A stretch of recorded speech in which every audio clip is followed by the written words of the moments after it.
Father Brian Panamaya Ludo, Local Batona, Coalition Suet, Titanaro, Pocham Natavare, Father Banana Solution, General Roma Yobona, the Majanda to you, General John New York, the Majanda to you, Father New York, the Rose, General Yamana, General the Happy Tagatana, Chapo, the Union, Satapila Town, using one method Namare. Titanaro Jacking that Titanabilo and the Nai, the Lavana, the Rosa, New York, Titanabilo, Doctor Icon, using Assistant Rona, so that the Pochabu, for the Nata Teru, Pelucci and Sapio, and the Havana. You get it. Yashi, Jisuha, the Mayashi Jare. You go Mamma Yossi Goma, a champagne. Go down season it is, Rago. Yanni, Yossi, Casa, Yaki Kipapi. But of Yashi, Jizro, Chimomare. This is in my Yoshi Gare, Yashi, and David Yossi, Tata. Yashi never moved up. Wait a higher box up. Yashi night, Shintan beating. Piashi, the Kedichin Tungama, Piashine, Bouncer, those home, Dog Book, Gio, Titanaro, Bima Chipari. John and Pila did not look up at upon my way, a chief kind of Pila Chipari. I mean, John Yabi, I'm not Shibari, do whatever. The Machanza, look up at door, take up a John Yabi. Your Maconabu, Lila Maconabu. Can you see Maconabu so that Kama? Look about upon Margaret Chicken York, Tata, Koiwa, and Chipades, or I go. Judy York,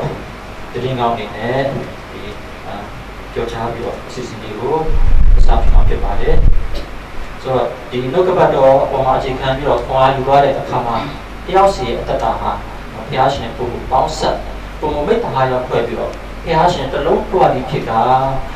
Piano may be quite palogado, a pitch, Yashi Dwabilo, Mini at that pit.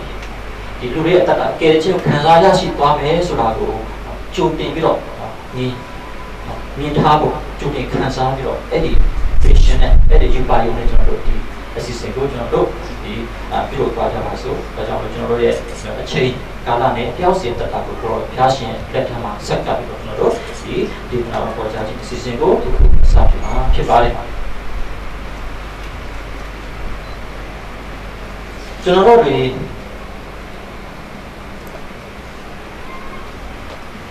without the outlet, we want a Japanese solution. Any we want it, Kayade, look at Switch Hayame, Lanjong. The could have a shiva. Lanjong the could have a shiva. Taro going to car so that land. Yes, so that land. Hey, Lanjong the John Table. ကျွန်တော်တို့ရဲ့အရှိမရှိဆိုတော့ကောင်းကင်ဆိုတာလည်းပဲထာဝရငရဲဆိုတာလည်းထာဝရကောင်းကင်ထာဝရငရဲကောင်းကင်ရောငရဲနှစ်ခုစလုံးဟာထာဝရနဲ့ဆိုင်တယ်ဆိုတဲ့အခါကျတော့ကျွန်တော်တွားရမယ့်လမ်းဟာထာဝရလမ်းဖြစ်တယ်ဆိုတော့ထာဝရကောင်းကင်ဟာထာဝရငရဲပါ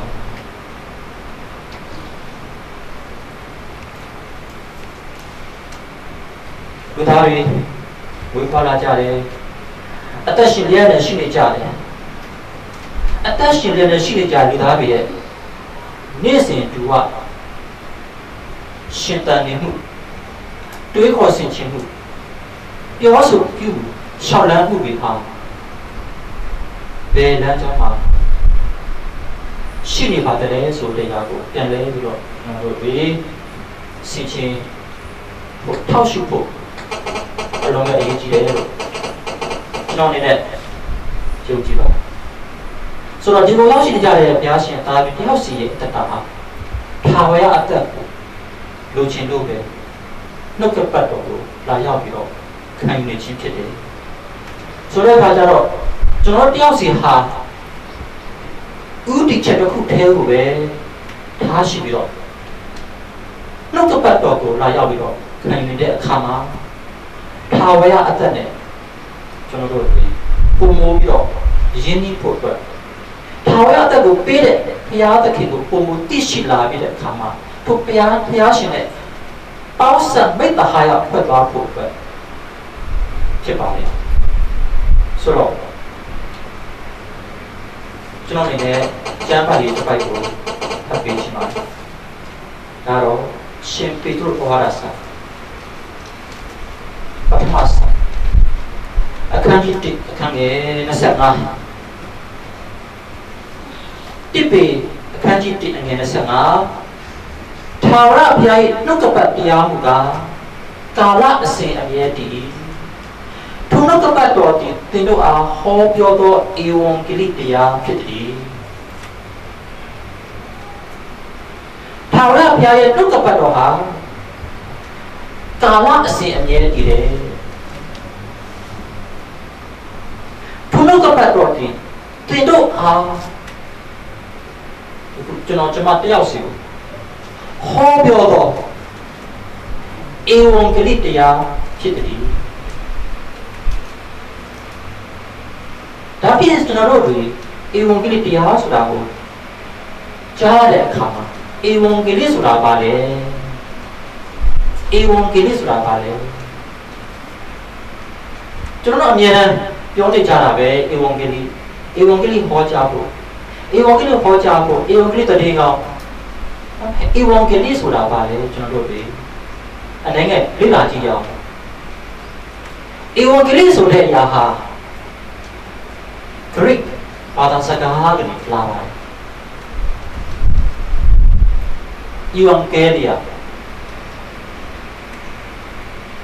Evangelia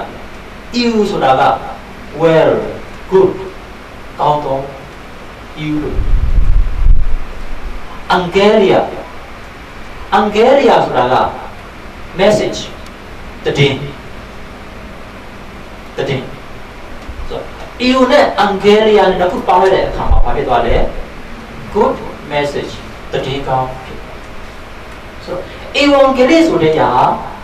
Evangelia ဆိုတဲ့ Greek စကားကနေလာပြီးတော့အတိတ်ပဲကတော့တည်ကောင်း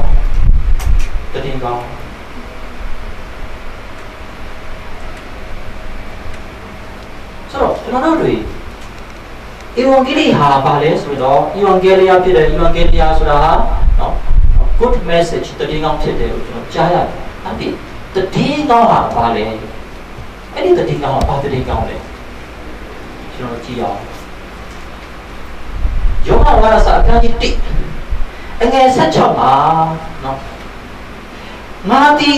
ခရစ်တော်၏ဧဝံဂေလိတရားကြောင့်ရှက်ကြောက်ခြင်းမရှိအကြောင်းမူကားထိုတရားသည်ရှိဟုဆိုတာယူဒာလူ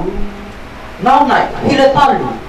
ယုံကြည်သမျှသောသူအပေါင်းတို့ကိုကယ်တင်သောဘုရားသခင်တကိုးတော်ဖြစ်၏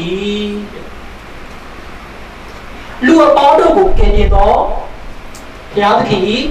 တကိုးတော်ဖြစ်တယ်ဧဝံဂေလိဆိုတဲ့အရာဧဝံဂေလိဆိုတဲ့အရာဟာလူအပေါင်းတို့ကိုဘုရားသခင်ကယ်တင်တော်တကိုးဖြစ်တယ်ဆိုတော့တကိုးတော်တရားဖြစ်တယ်ဧဝံဂေလိဆိုတဲ့တည်င်းကောင်းဆိုတဲ့အရာဟာလေဘုရားသခင်ကယ်တင်တော်တကိုးတော်ဆိုတော့ဘုရားသခင်ဟာသူ့ရဲ့တကိုးတော်နဲ့လူကိုကယ်တင်လိုက်တယ်ဆိုတဲ့အရာကိုလူကနေပြီးတော့သိရှိခံစားလိုက်ရတဲ့အခါမှာလူကအဲ့ဒီတည်းကိုဘယ်လိုပြောလိုက်လဲဘုရားသခင်ကယ်တင်ခြင်းတကိုးတော်တဲ့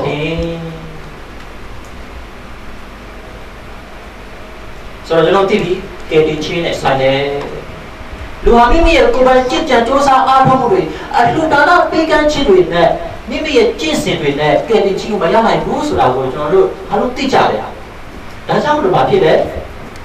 ဘုရားသခင်ဟာမိမိရဲ့တကိုးတော်နဲ့မိမိရဲ့မေတ္တာတော်နဲ့လူတွေကိုလာရောက်ပြီးတော့ကယ်တင်လိုက်တယ်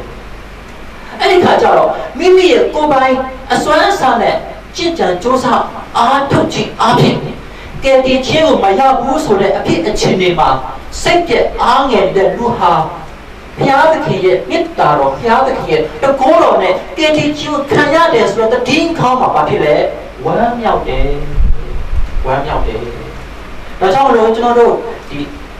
ယောမဝါဒစာအခန်းကြီး10ကိုကျွန်တော်ကြည့်အောင်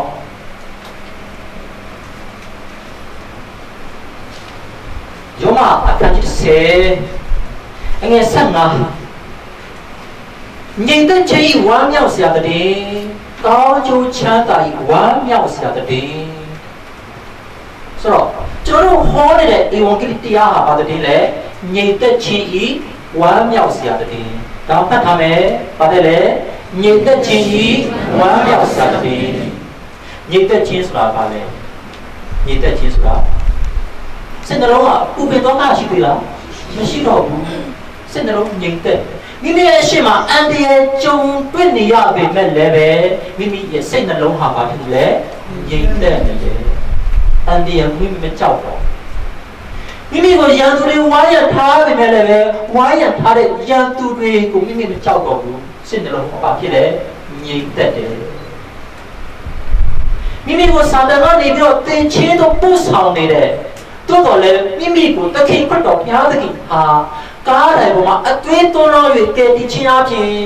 မိမိတည်ဘာဖြစ်လဲကယ်တင်ခြင်းကိုရရှိပြီဆိုတဲ့ဘုရားသခင်ရဲ့ကယ်တင်ခြင်းတည်င်းကောင်းကိုမိမိခံစားရရှိထားတဲ့အခါမှာမိမိရဲ့စိတ်နှလုံးဟာငြိမ်သက်ခြင်းရှိတယ်။ဒါကြောင့်ကျွန်တော်တို့ဟာဗာလဲ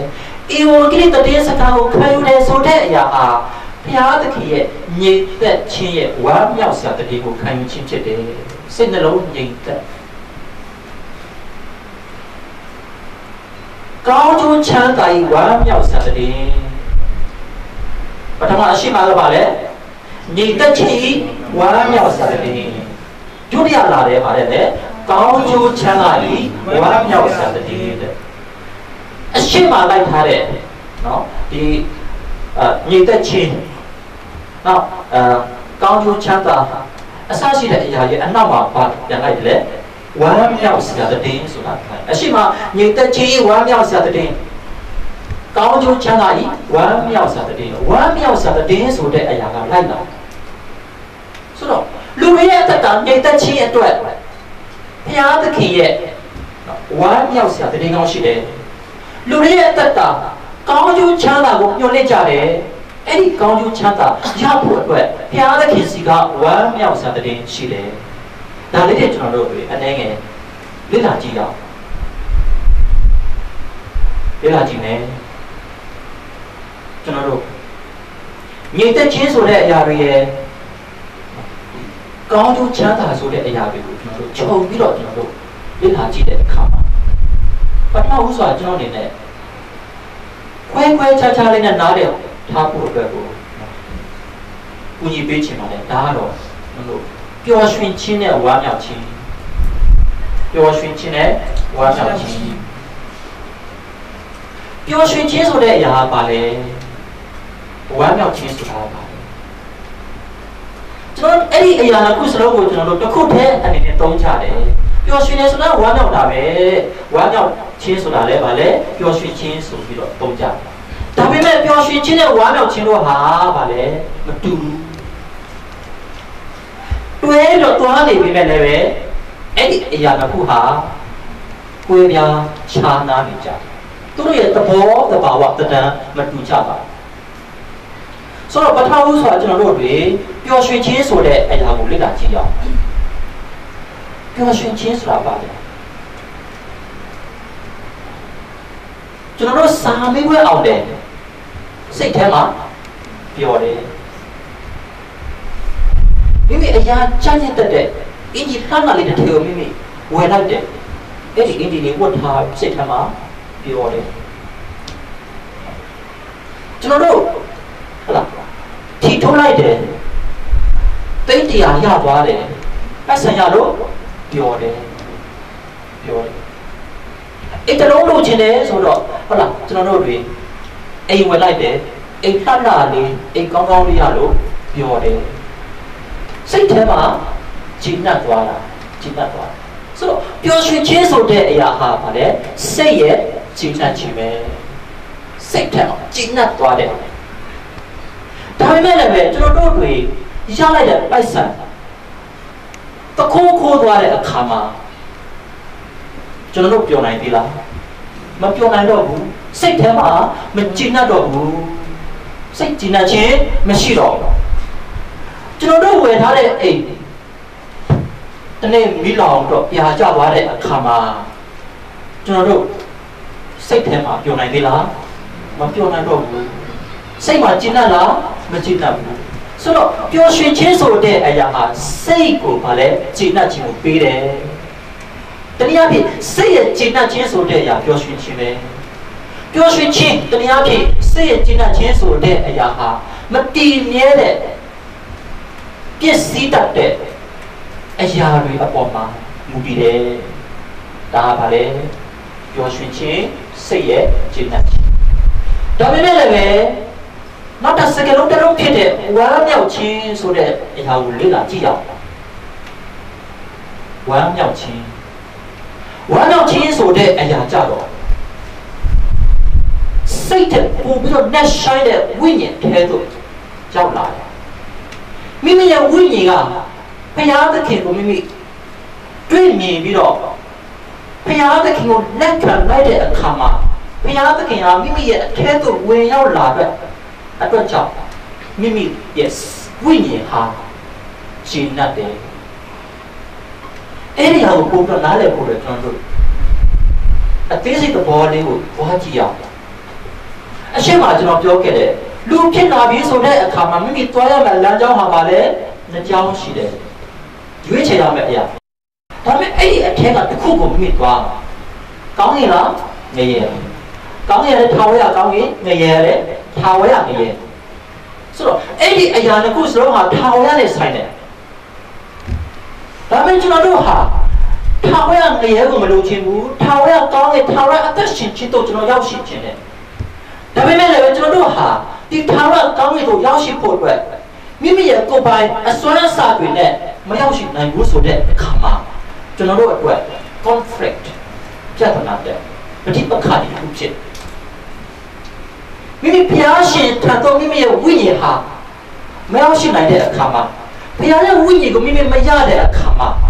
မိမိရဲ့ဝိညာဉ်ဟာဘယ်တော့မှကျင့်တတ်ခြင်းမရှိ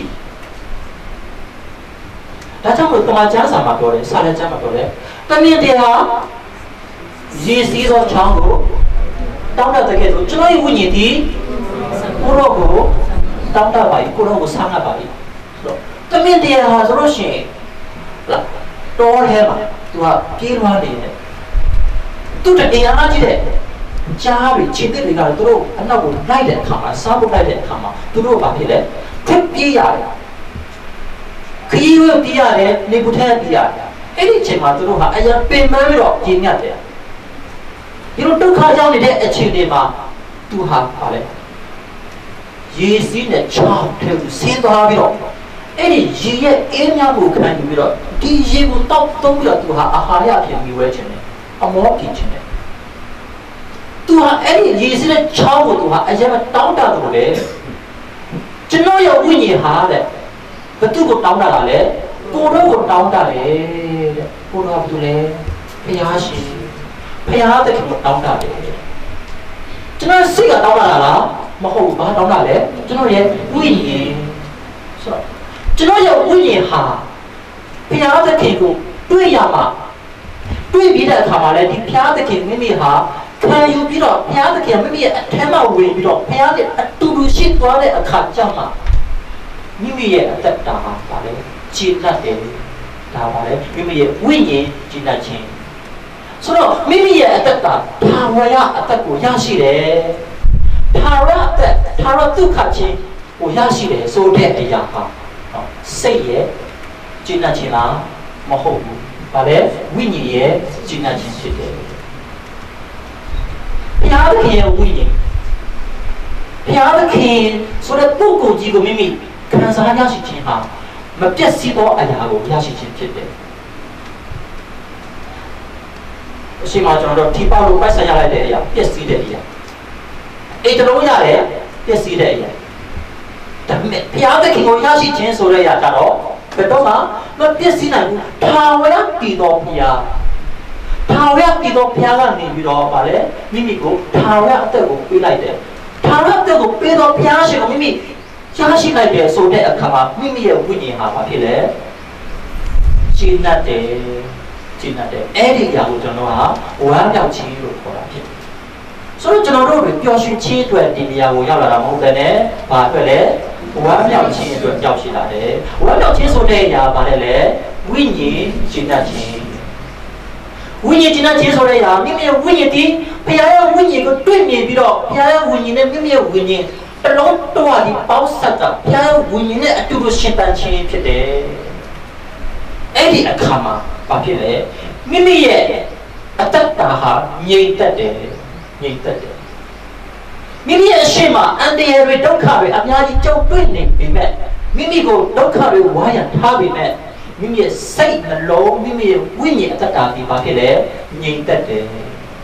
ငြိမ်သက်တယ်ဒါကြောင့်မလို့ဘုရားသခင်ကိုတကယ်ရရှိသွားတော့သူရဲ့အတ္တငြိမ်သက်တယ်မကြောက်ဘူးလူရဲ့ခန္ဓာကိုယ်သားလိုက်မလားဒုက္ခပေးလိုက်မလားအနာတ္တဖြစ်စေမလားဒါပေမဲ့ဘာဖြစ်လဲမိမိရဲ့ဝိညာဉ်တ္တသူ့ကိုရထားပြီလေဘုရားကိုရထားပြီဘယ်လိုသွားမလဲဘုရားစီသွားမယ်လေသိနိုင်တော့ဘုရားသခင်ကိုမိမိရရှိထားတဲ့အခါမှာမိမိရဲ့ဝိညာဉ်ဟာလည်းဘာဖြစ်လဲမသိတော့ဘူးဘယ်သွားမလဲဘုရားသခင်စီသွားမယ်ဒါကြောင့်လို့ငြိမ်သက်ခြင်းဝမ်းမြောက်စရာတည်ကောင်းဧဝံဂေလိတရားတော်ဆိုတာငြိမ်သက်ခြင်းရဲ့ဝမ်းမြောက်စရာတည်ကောင်းကောင်းကျိုးချမ်းသာကြီးဝမ်းမြောက်စရာတည်ကောင်းကောင်းကျိုးချမ်းသာဆိုတဲ့ကျွန်တော်တို့အလွယ်တကူနားလည်မယ်ဆိုလို့ရှိရင်တော့ထာဝရအသက်ထာဝရအသက်လူဖြစ်လာပြီဆိုကြတဲ့ကထာဝရအသက်ရောက်ပြီပဲထာဝရအသက်ဆိုပါလေဘုရားသခင်နဲ့သူတို့နေထိုင်ခြင်းဘုရားသခင်ကဘုန်းတော်ဝင်စားခြင်းအဲ့ဒီအရာကိုနားဖို့အတွက်ကျွန်တော်တို့ရှင်းလာနေကြတာဆိုတဲ့ကမိမိရဲ့ကိုယ်ပိုင်ကြည်ကြံစူးစမ်းအားထုတ်မှုနဲ့မရယူနိုင်တဲ့အဖြစ်အခြေအနေမှာတခင်ခရစ်တော်ဟာကားတိုင်းမှာအသွင်သွင်းလောင်းပြီးတော့အသေးခံခြင်းအဖြစ်လာကယ်တင်လိုက်တဲ့ဆိုတဲ့အရာကိုမိမိကဘာဖြစ်လဲနော်သိလိုက်တယ်ဆိုတဲ့အရာပါလေကောင်းကျိုးချမ်းသာကောင်းကင်နိုင်ငံကိုပေးခြင်းဆိုတဲ့ဝမ်းမြောက်စရာတဲ့ကိုမိမိရရှိတာဖြစ်တယ်ဆိုတော့ဒီကနေ့ကျွန်တော်အနေနဲ့ဟောကြားနေတဲ့တဲ့ဟာလည်းအဲ့ဒီတဲ့ဖြစ်ပါတယ်ပျော်ရွှင်ခြင်းတဲ့တခုမဟုတ်ဘူးဝမ်းမြောက်စရာတဲ့ဖြစ်တယ်စိတ်ကျေနပ်စရာတဲ့မဟုတ်ဘူးဝိညာဉ်ကျေနပ်စရာတဲ့ဖြစ်တယ်ဆိုတော့ဒီကနေ့ဒီမှာရောက်ရှင်ကြတဲ့ဘုရားရှင်ရဲ့တားပေးလို့ကျွန်တော်ရဲ့တရားကိုကြားပြီးမဟုတ်ဘူးဘုရားသခင်ရဲ့နှုတ်ကပတ်တော်ကိုကြားနာပြီးတဲ့အခါတနည်းအားဖြင့်ဘုရားသခင်ရဲ့ဝိညာဉ်ကိုတွေ့မြင်ပြီးတော့ဘုရားရဲ့ဝိညာဉ်ကိုမိမိခံယူပြီးတဲ့အခါမှာမိမိဒီကနေ့မှစ၍ထာဝရအသက်မှာရှင်သန်ပြီးလို့ဒီခုဆုံးဖြတ်ပါဒီခုဆုံးဖြတ်ပါဒီခုဆုံးဖြတ်ပါဆုံးဖြတ်လိုက်ပါအရှိမကျွန်တော်ပြောခဲ့ပြီကျွန်တော်သွားမဲ့လမ်းနှစ်လမ်းထက်မှာပါလေတလမ်းမှာပါမှာရွေးချယ်စမ်းလမ်းရှိတယ်တလမ်းမယူရဘူးကောင်းကင်လည်းရောက်တယ်ငရေရောက်တယ်ရှိလားမရှိဘူး ကောင်းကင်ဘယ်တော့မလဲငရဲမသွားဘူးဆိုရှင်ဘယ်တော့မလဲကောင်းကင်သွားမယ်အဲ့ဒီအရာကိုဆိုထာဝရနဲ့ဆိုင်တယ်ဆိုတဲ့အခါကျအခုဒီမှာကျွန်တော်တို့ဘယ်သူကမှငရဲမသွားချင်ဘူးထာဝရတဲ့မိမိရဲ့ဝိညာဉ်ဖျားသခင်ဝိညာဉ်နဲ့ပေါင်းစပ်လို့ရှိတာပို့တယ်ဘယ်အချိန်မှာကဲချင်းရမှာလဲဘယ်အချိန်မှာလဲမနှက်ဖြာလာတည်တဲ့အခါမှာမဟုတ်ပါဘူးဘယ်အချိန်လဲယခုကဲချင်းကိုယခုချိန်ရမှာဖြစ်တယ်ဒါကြောင့်မိမိရဲ့အတ္တကဲချင်းစိတ်ချမှုရှိနေဖို့ရည်ကြည်တယ် assurance of salvation ကဲချင်းစိတ်ချမှုရှိနေဖို့လိုအပ်ပါတယ်တကယ်လို့ကဲချင်းစိတ်ချမှုမိမိမှာမရှိသေးဘူးဆိုရင်လည်းပဲအခုကျွန်တော်တို့ဖြစ်စဉ်တဲ့သူစတင်ကိုရောက်နေပြီဖြစ်ပါတယ်ဒါကြောင့်ကျွန်တော်ကူညီပေးမယ်ဘုရားသခင်နှုတ်ကပတ်တော်နဲ့ကျွန်တော်ဒီခုစတင်ကူညီပေးနေပြီဖြစ်ပါတယ်ဒါပါလေကဲချင်းစိတ်ချရမှုဖြစ်စဉ်တဲ့သူကျွန်တော်တို့ချင်းင်းဝင်ရောက်လာဖို့ပဲကျွန်တော်တို့တွားနေကြတယ်အခုမိမိရဲ့ဘေးမှာရှိတဲ့ဘိတ်ဆိုပြောလိုက်ပါကျွန်မကဲချင်းဘုရားသခင်ရဲ့ကြီးစုတော်အားဖြင့်ရရှိပြီးဘုရားသခင်ရဲ့ဝါမြောက်စာတည်ကိုကြားသိရပြီးညီကိုကဲချင်းခံပါမိမိရဲ့ဘေးမှာရှိတဲ့ပြောလိုက်ပါ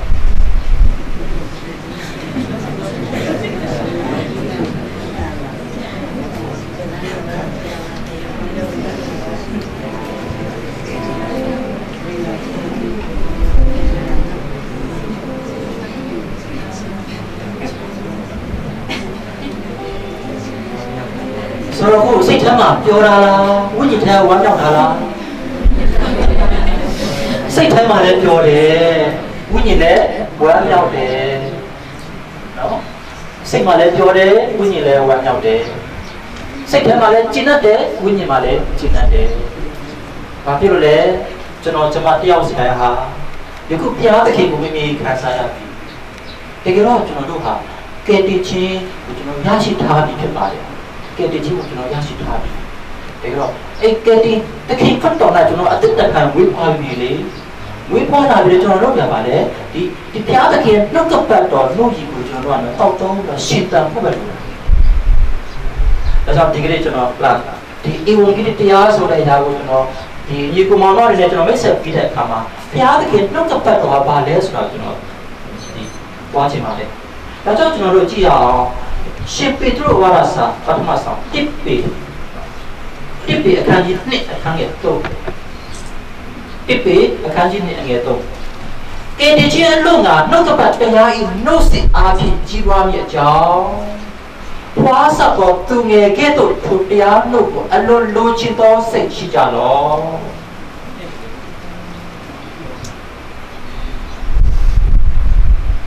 ဒီမှာတော့မြန်မာလိုဒီထားနေမှာကဲတင်ခြင်းအလို့ငါတော့ဒီထားတယ်ကျွန်တော်တို့ Greek သူ့ရဲ့ original text ကိုနော် Greek text ကိုဖတ်တဲ့အခါမှာကဲတင်ခြင်းအတွင်းတို့ကဲတင်ခြင်းအတွင်းတို့ကဲတင်ခြင်းတို့ပေါ့ကဲတင်ခြင်းတို့လို့ထားတယ်ဘာမှဖြစ်ပါအဲ့ဒီကဲတင်ခြင်းအလို့ငါတနည်းအားဖြင့်ကဲတင်ခြင်းအတွင်းတို့ရောက်ရှိဖို့အတွက်နှုတ်ကပတ်တရားဤနှုတ်စစ်အားဖြင့်အဲ့တော့မှတ်မယ်နှုတ်ကပတ်တရားဤနှုတ်စစ်အားဖြင့်ပထမကဖတ်ရမယ့်အရာပါလေကဲတင်ခြင်းမှတ်ထားမယ်နော်ပါတယ်လေကဲတင်ခြင်းဟုတ်ပြီကဲတင်ခြင်းအတွင်းတို့ဝင်ရောက်ဖို့အတွက်ဒုတိယဖတ်ရမယ့်အရာပါလေနှုတ်ကပတ်တရားဤနှုတ်စစ်ပါတယ်လေနှုတ်ကပတ်တရားဤနှုတ်စစ်ဟုတ်ပြီနှုတ်ကပတ်တရားဤနှုတ်စစ်အားဖြင့်ကြီးပွားမြတ်ကြောင်းတဲ့ကျွန်တော်ကြီးပွားလာရမှာဖွာစပ်တော်သူငယ်ကဲ့သို့မွေးဖွားကစားကလေးငယ်လိုမျိုးထိုတရားတို့ကိုအလွန်လိုချင်သောစိတ်ရှိကြလောအလွယ်ဆုံးနည်းနဲ့ကျွန်တော်တို့ခံယူမယ်ဆိုလို့ရှိရင်မိဘကစားသူငယ်လေးဟာအမေရဲ့နှုတ်ရည်ကိုသူတောင်းတတယ်ကလေးငယ်လေးသူငယ်လေးဟာမိခင်ရဲ့နှုတ်ရည်ကိုသူမတောက်တော့ဘူးဆိုလို့ရှိရင်သူအသက်ဆက်ရှင်နိုင်မလားမရှင်နိုင်ဘူးခဏရတော့ဗါလေမွေးလာပြီလေခဏရမွေးလာပြီသူ့မှာအသက်ရှင်နေတယ်အသက်ဆက်လက်ပြီးတော့ရှင်သန်ဖို့အတွက်သူဘာလုပ်ရမှာလဲမိခင်ရဲ့နှုတ်ကိုသူတောက်ရမှာမိခင်ရဲ့နှုတ်တောက်ရမှာဆိုတော့ဆက်လက်ပြီးတော့ရှင်သန်ဖို့အတွက်သူဟာမိခင်ရဲ့နှုတ်ရည်ကိုသူဟာဗါလေအာဟာရအဖြစ်နဲ့မိဝဲသုံးဆောင်ကြမှာဖြစ်တယ်အဲ့ဒီခါကျတော့ ကလေးငယ်လေးဟာမိခင်ရဲ့နှုတ်ကိုသူဟာအလွန်လိုချင်တဲ့စိတ်ရှိတယ်အလွန်လိုချင်တဲ့စိတ်ရှိတယ်မိခင်ရဲ့နှုတ်ရည်ကိုသူဟာမတောက်ရဘူးဆိုတဲ့အခါမှာကလေးကငိုတယ်